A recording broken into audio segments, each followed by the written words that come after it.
জয় মা তারা।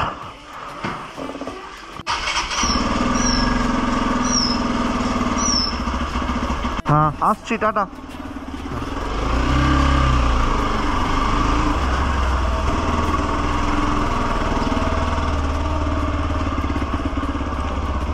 তো এখন 6টা বাজে, বেরিয়ে পড়লাম আমাদের ডেস্টিনেশনের উদ্দেশ্যে। তো আজকের আমাদের সাথে আর কোনো এক্সট্রা বাইক যাচ্ছে না, যাচ্ছি আমি আর দাদা। অলমোস্ট 2 বছর পরে হাইওয়ে রাইডে বেরোলাম।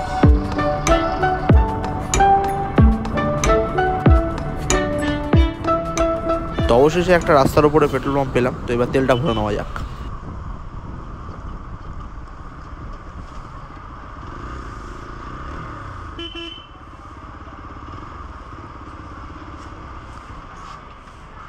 পাঁচশো।